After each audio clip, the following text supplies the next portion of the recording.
M3 LE. The M3 Lee was not built to win a war. It was built to pretend there was one being fought. American engineers in 1940 faced an impossible deadline. The Sherman was not ready, the war would not wait, and Allied crews desperately needed something that could put steel on the battlefield. What they produced was one of the most fundamentally flawed combat vehicles ever sent into active service. The 75mm main gun was not mounted in a rotating turret. It was bolted directly to the hull, fixed at a maximum traverse of just 30 degrees, meaning the entire tank had to physically turn its body to aim at anything outside a narrow arc. The armor was riveted rather than welded, a decision that turned every enemy hit into two separate dangers at once. Incoming rounds that failed to penetrate the hull sent metal rivets flying through the crew compartment at lethal velocity, killing men without the shell ever breaking through. The tank stood nearly 10 feet tall, visible from kilometers away on any open terrain.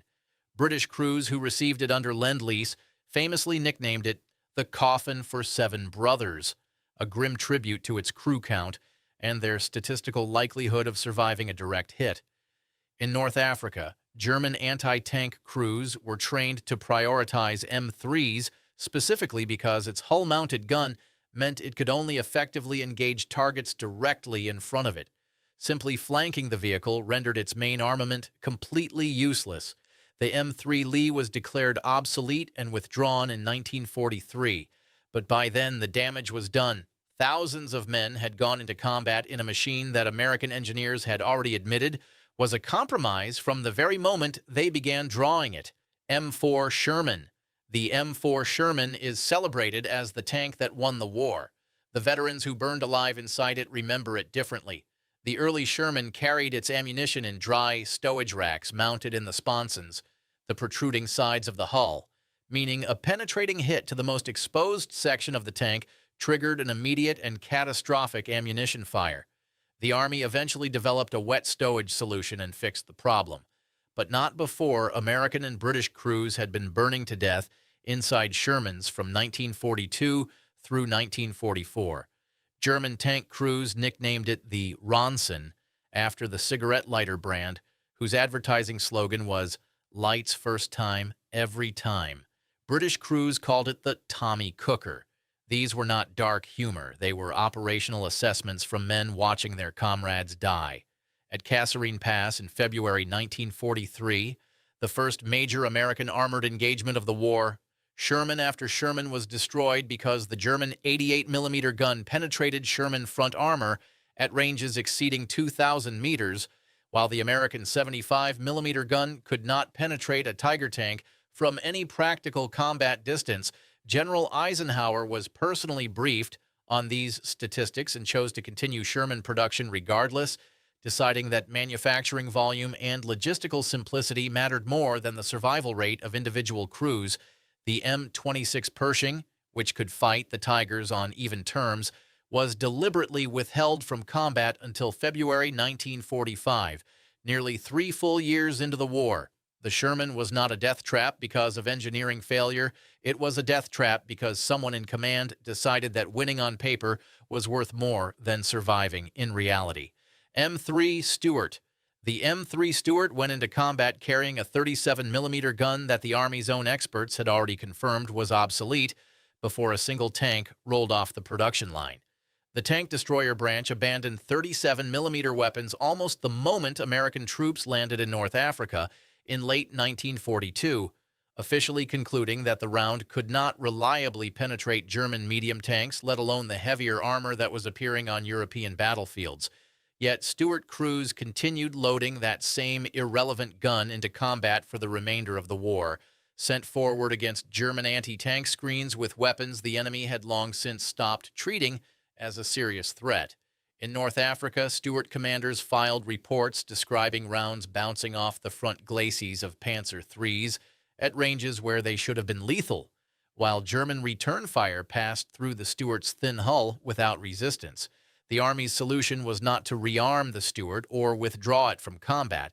The solution was to reclassify it as a reconnaissance vehicle, a paperwork change that altered nothing about what happened when a crew encountered German armor.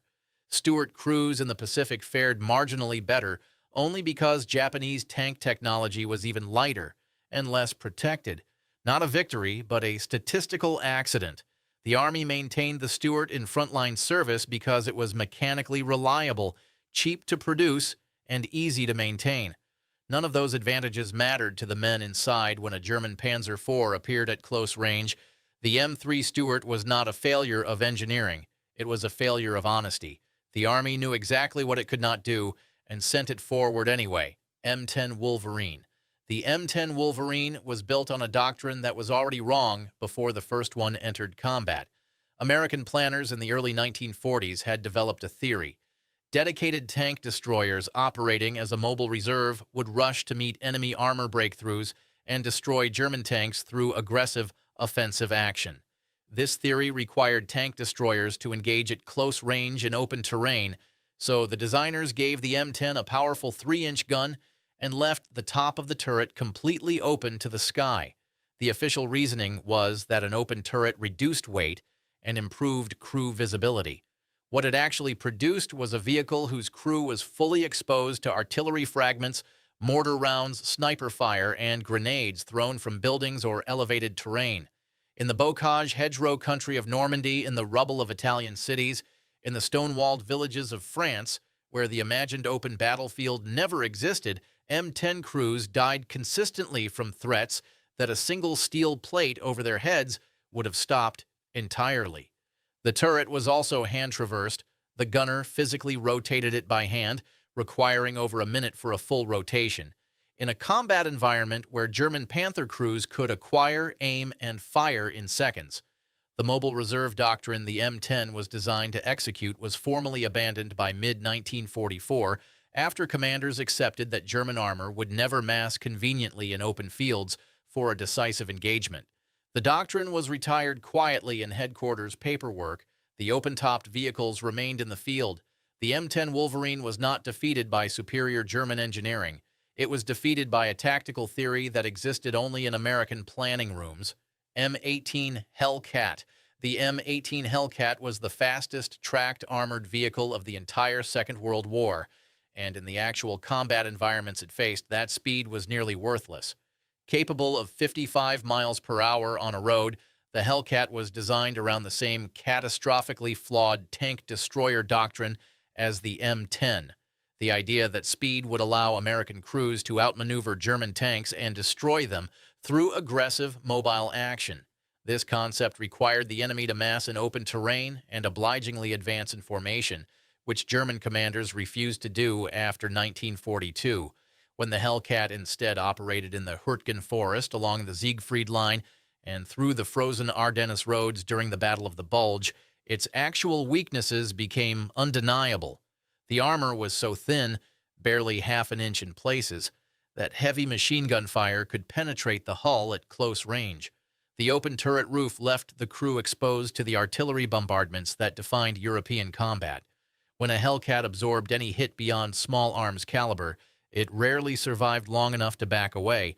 The Warfare History Network's documented battlefield analysis concluded that the Hellcat consistently failed in its primary designed mission of meeting German armor in open engagement.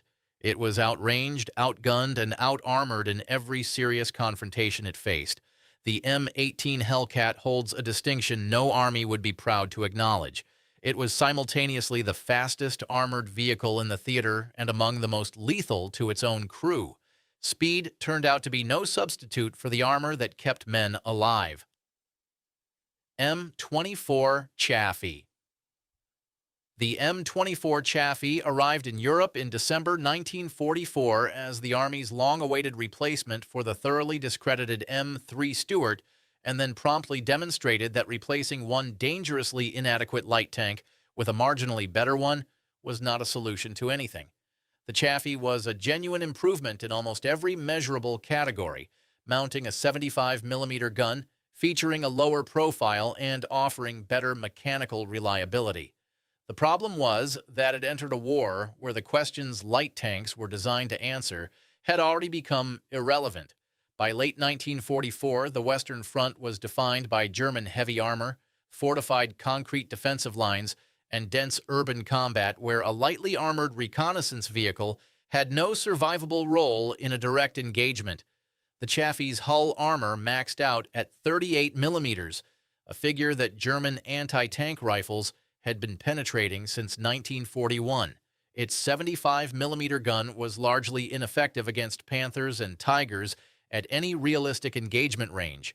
Fewer than 1,700 Chaffees reached European front lines before Germany surrendered, meaning it never served in sufficient numbers to demonstrate whether its design philosophy was even coherent. The definitive verdict on the Chaffee arrived not in Germany, but in Korea in 1950, where it was deployed against North Korean T-34 tanks, armor built in 1940, and destroyed in significant numbers before commanders pulled it from frontline duty. The Army had sent the Chaffee to fight a T-34 with a reconnaissance vehicle and been surprised by the outcome. The M24 Chaffee was not a failed tank. It was the right answer to the wrong question, delivered 4 years too late to matter.